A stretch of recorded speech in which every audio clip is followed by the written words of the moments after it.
पाठीमागे थांबा सगळे, इथं येऊ द्या त्यांना, थांबा सगळे,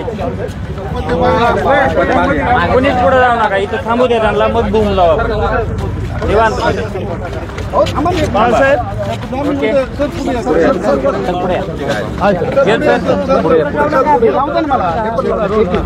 अरे बाजूला ठेव, खाली घ्या बूम, थोडे थोडे नॉर्मल खाली घ्या. Okay sir beads rolling. Yes roll. Valmik Karad याने ह्या खटल्यामधून संतोष देशमुखच्या खुनामधून मला दोषमुक्त करावं अशाचा जो अर्ज दिलेला होता तो अर्ज आज न्यायालयाने फेटाळून लावलेला आहे. त्याचा अर्ज फेटाळल्यानंतर लगेच दुसरा आरोपी विष्णू चाटे आणि इतर सर्व आरोपींनी आम्हाला या खटल्यातून वगळावं, दोषमुक्त करावे अशा तऱ्हेचा अर्ज दिला. त्यावरती मी जोरदार हरकत घेतली. न्यायालयाला सांगितलं की ही आरोपींची एक मोडस ऑपरेंडी आहे. आरोपींना एकदा दोषमुक्तीचा अर्ज रिजेक्ट केल्यानंतर परत दुसऱ्याने करायचा, तिसऱ्याने करायचा, अशा रीतीने वेळेचा अपव्यय करायचं, खटला लांबवत न्यायचा हा त्यांचा प्रयत्न आहे. आणि म्हणून न्यायालयाला विनंती केली की सगळ्या आरोपींना एकाच वेळेला जर त्यांना दोषमुक्त करायचा अर्ज करायचा असेल तर त्यांनी तसा करावा. त्याप्रमाणे न्यायालयात आज विष्णू चाटेपासून इतर उर्वरित जे 7 आरोपी आहेत त्यांनी देखील आज दोषमुक्तीचा अर्ज केलेला आहे. त्यात न्यायालयात आज आम्ही त्या सगळ्या अर्जांना खुलासा दिलेला आहे. आणि तसंच वाल्मिक कराडने स्वतःची जामिनावर मुक्तता करावी अशा तऱ्हेचा देखील अर्ज दिलेला आहे. त्याला देखील आज आम्ही आमचं म्हणणं आता देत आहोत, त्याला देखील आम्ही विरोध करत आहोत.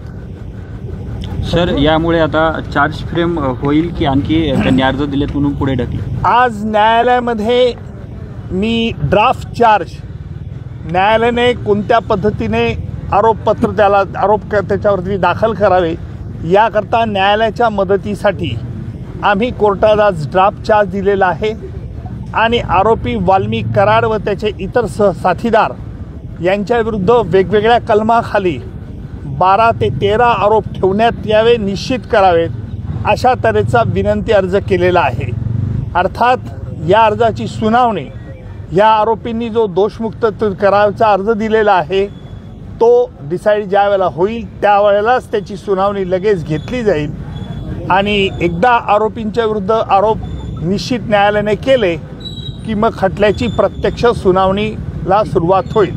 सर आरोपी विष्णू चाटे व इतर आरोपी यांनी जो अर्ज दोषमुक्तीचा अर्ज दिलेला आहे त्याला न्यायालयात तो विलंबाने अर्ज दिला आहे.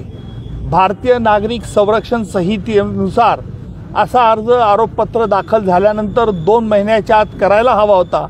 त्यांनी तसा तो अर्ज केलेला नाही. विलंब माफीचा अर्ज देखील केलेला नाही. म्हणून न्यायालयाने देखील त्यांचे अर्ज तडकाफडकी फेटाळून लावावे अशा तऱ्हेची देखील आम्ही मागणी केलेली आहे. या सगळ्या याची सुनावणी आता 4 तारखेला 4 ऑगस्टला याच्या सगळ्या अर्जांची सुनावणी न्यायालय घेईल. सर यापुढे तुम्ही वेळ लागतोय असं आपल्याला वाटत नाही का? काय फास्ट ट्रॅक कोर्टामध्ये हा खटला हे असं हे आरोपी 8 आहे. प्रत्येक आरोपीला नैसर्गिक न्यायदान तत्वानुसार बचावाची संधी द्यावी लागते. न्यायालयाने तशी संधी दिलेली आहे.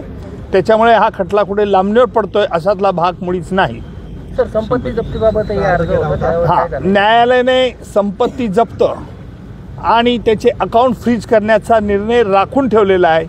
इतर जे अर्ज किरकोळ अर्ज होते गाड्याविषयी किंवा आमचे काही कागदपत्र उशिरा दाखल केलेले त्या अर्जावरती देखील न्यायालयाने ते आमचे अर्ज मंजूर केलेले आहेत.